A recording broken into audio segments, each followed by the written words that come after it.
नमस्कार, जयसिंगपूर नगरी न्यूज मध्ये आपलं सहर्ष स्वागत। पाहूया आजच्या दिवसभरातील काही ठळक घडामोडी।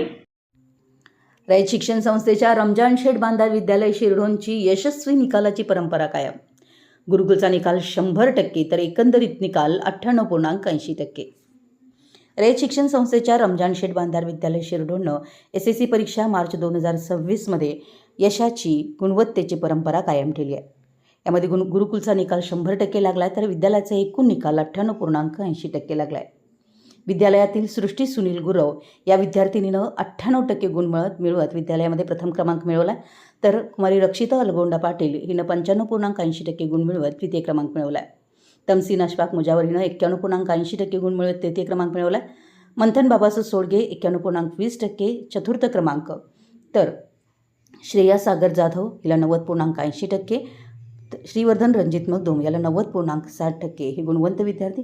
त्याचबरोबर मराठी माध्यमामध्ये श्वेता भूपाल कोळी या विद्यार्थिनीनं 87.60% गुण मिळवत मराठी माध्यमामध्ये प्रथम क्रमांक मिळवला। चैतेश राजू सासने यानं 84.20% गुण मिळवत द्वितीय क्रमांक मिळवला, तर प्रांजली किरण कोळी हिनं मराठी माध्यमामध्ये 82% गुण मिळवत तृतीय क्रमांक व अक्षरा सुकुमार कोरे हिने 77.20% गुण मिळवत चतुर्थ क्रमांक व वेदांत विनायक कुंभार यांनी 76.20% गुण मिळवत विद्यालयामध्ये मराठी माध्यमात 5वा क्रमांक मिळाला आहे। विद्यालयाची विशेष गुणवत्ता याप्रमाणे विशेष प्रावीण्य मिळवलेले विद्यार्थी 32 आहेत, तर प्रथम श्रेणीमध्ये 27 विद्यार्थी उत्तीर्ण झालेत। द्वितीय श्रेणीमध्ये 19 विद्यार्थी आहेत, तर 5 श्रेणीमध्ये 5 विद्यार्थी आहेत।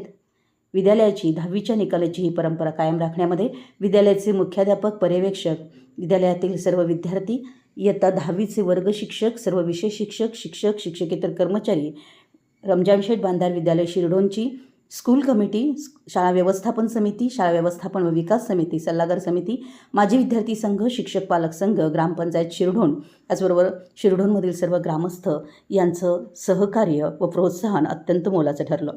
आमच्या जयसिंगपूर नगरी न्यूज चॅनलला लाईक करा, सबस्क्राईब करा आणि हो, स्क्रीनवर दिसत असलेला व्हॉट्सअप नंबर तुमच्या मोबाईलमध्ये ॲड करा।